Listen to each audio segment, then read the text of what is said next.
Hi, this is a presentation on official controls on plants and plant products in the EU, focusing on controls on import in the EU for plant and plant products originating in non-EU countries.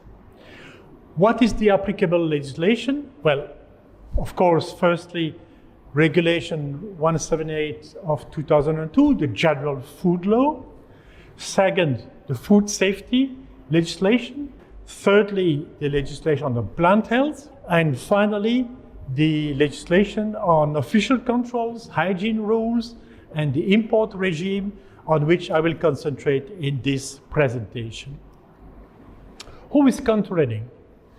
Well, in the exporting country, in the non-EU countries where the product is originating, it will be the competent authorities for plant health or for food safety, notably the Plant Protection Department, for instance. In Vietnam, they will control the product, inspect the product, issue the official certification when one is needed, like the phytosanitary certificate for everything plant health. Within the EU, as you know, the legislation is essentially issued by the EU, but the controls in the EU are in the hands of the member states. It is the member states who control on the market for domestic products and at the border with non-EU countries for everything imported into the EU. It will again be typically the competent authorities for phytosanitary issues at the border control post of entry into the EU, and the food safety system operating the RASFF for everything food safety.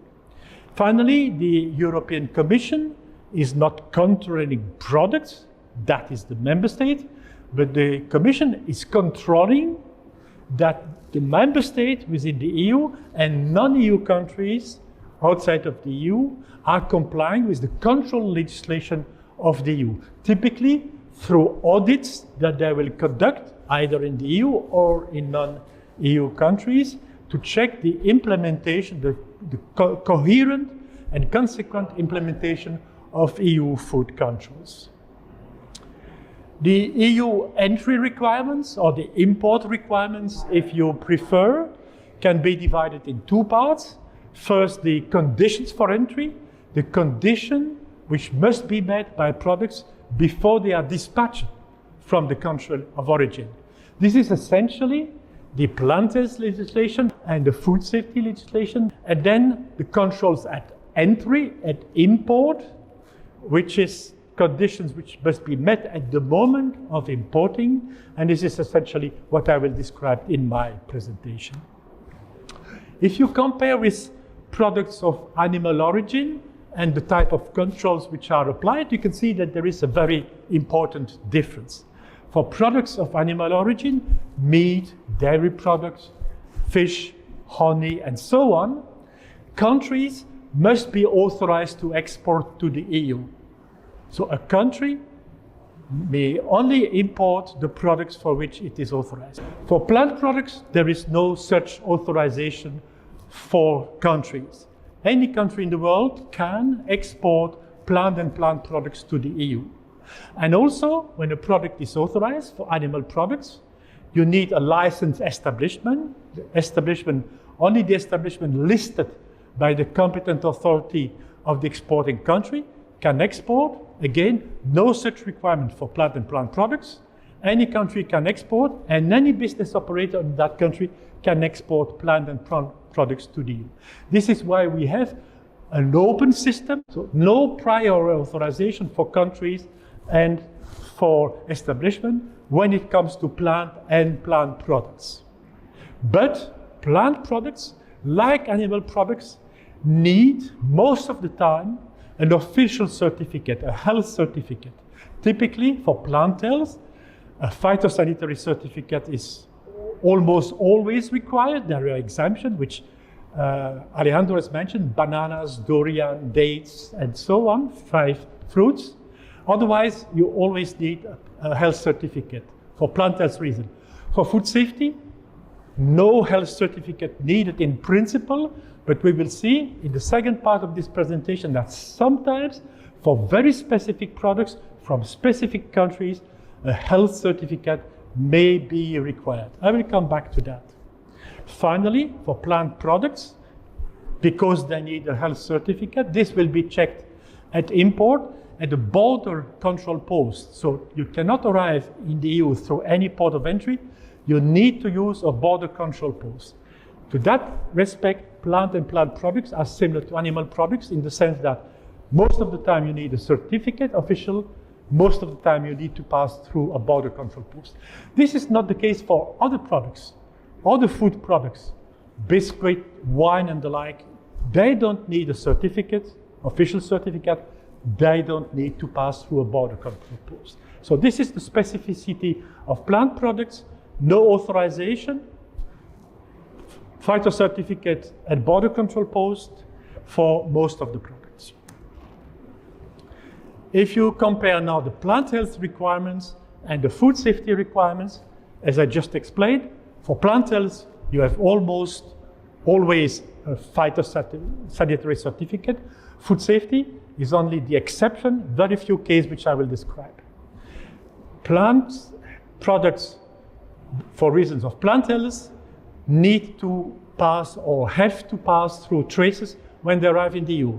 And third countries are, of course, invited to use traces. It's not compulsory for the exporting country. It's compulsory in the EU, but not for the exporting country. But you are strongly advised to use the traces module, which for plant health is the phyto module. For food safety, when a certificate is needed, it's the import module of traces. For plant health, controls at border, at importation or entry in the EU are systematic. For food safety, they are exceptional. There are cases when reinforced control, systematic identity check, and physical checks are operated in specific circumstances for special reasons of food safety, and I will describe that in the second part of my presentation. If something wrong is found at import, an alert will be issued for plant health reason in the Eurofight system, for food safety reason in the RAS system. I will describe the Eurofight system in the last slides of this presentation. And if there is an EU audit, they will always be carried by Directorate F of DG Santé, the Health and Food Safety, Directorate General of the Commission, but there will be specific team. It's not the same team of inspectors for plant health and for food safety, typically for control on the residues. Santé F carries all the audit in third countries, but different team without DG Santé F. What are the controls which are actually made at the time of entering the EU, at the time of importing in the border control post? First, there is a documentary control. There is always a documentary control for each consignment. The documentary control is checking that the necessary paperwork has been filled in.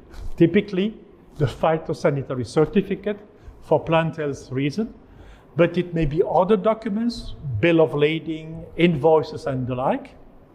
Secondly, an identity control. The purpose of the identity control is to check that the documents which are presented match with the consignment, that the documents are about the right consignment which is actually presented. Identity check.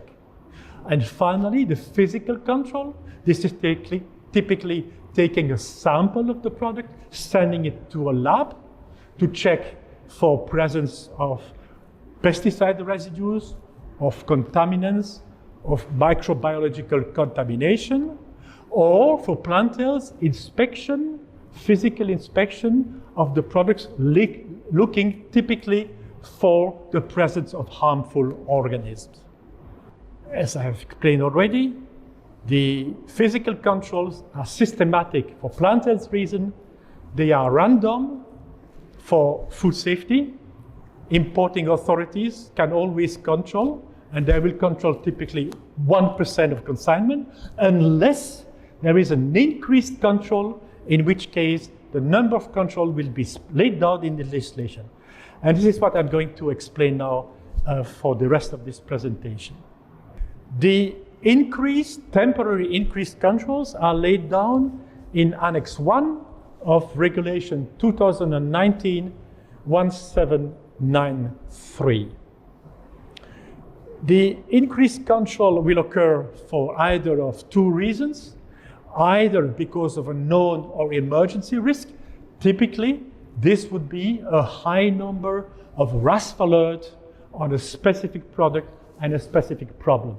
Salmonella in basil leaves, for instance.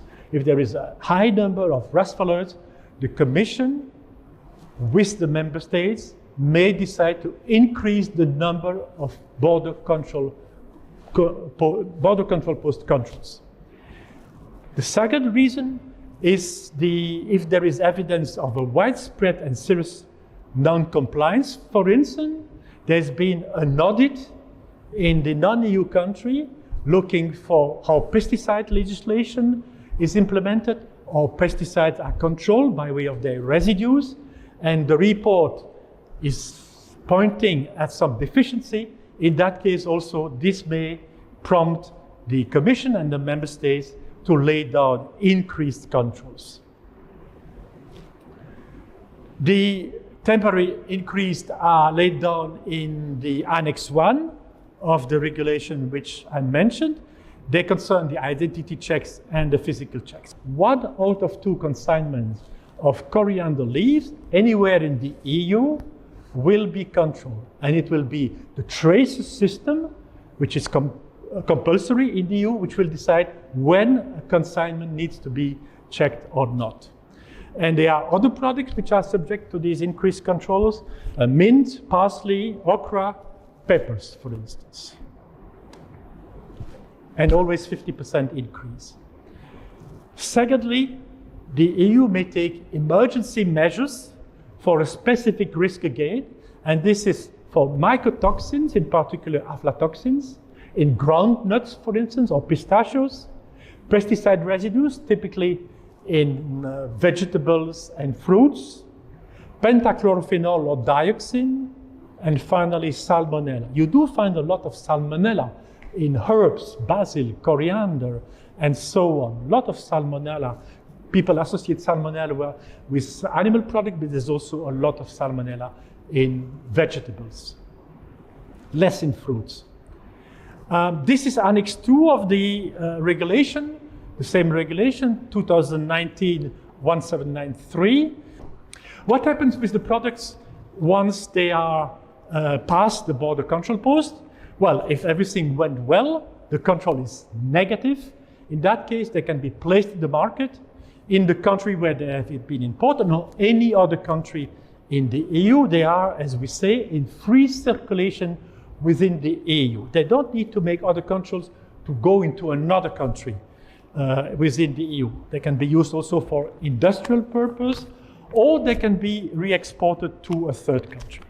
Perhaps more interestingly, what happens with a product is found to be non-conforming, whether to the plant health legislation or to the food safety legislation.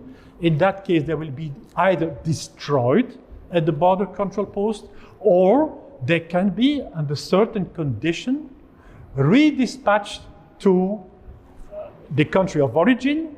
The reason for interception will be notified under the RASFF system if it's a food safety reason, or under the Eurofight system if it's a plant health reason. I've described already the RASFF in my presentation on traceability. So a few words now about the Eurofight system.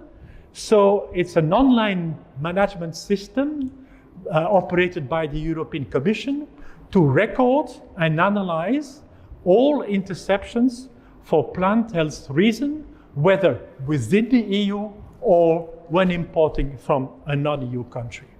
The Commission is publishing monthly and annual report, which are not available for the general public, but are made available to certain users, notably third countries exporting to the EU.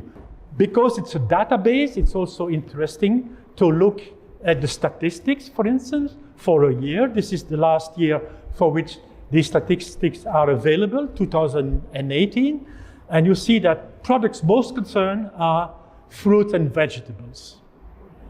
more than half of all the interception, plant health reason, and Europhyte show that fruit and vegetables are the most sensitive products concerned. If you look at the harmful organism, you see that the one most concerned is the fruit flies, second, the white flies, and third, thrips. Thrips for fruits, of course, typically mangoes, are subject to contamination, infestation with thrips. And very interestingly, if you look at the problem, the plant health problem, which motivated the interception at the border, you see that harmful organisms, 1,700, are of course important, but much more important, more than half the Europhyte notification are because of the certificate, the phytosanitary certificate was not present, or it was not conforming. It was not the correct one which has been used. More than half of the interception are not for a reason of harmful organism. They are justified by the wrong paperwork, the wrong certificate, or the certificate badly filled in. And this clearly shows the importance of using traces. Because if you use traces, the phyto model of traces, you cannot make a mistake. You cannot select the wrong certificate. You cannot ship with no certificate. Simply, traces will not allow you to ship with the wrong certificate or with no certificate. It will not allow you to fill in wrongly the certificate. Simply, you will not be able to issue it. So I would strongly advise any third country to use the phyto module of trace, also for exporting plant and plant products. So I wish you well with the uses of traces for your exports to the EU. I hope this has been useful. Thank you very much.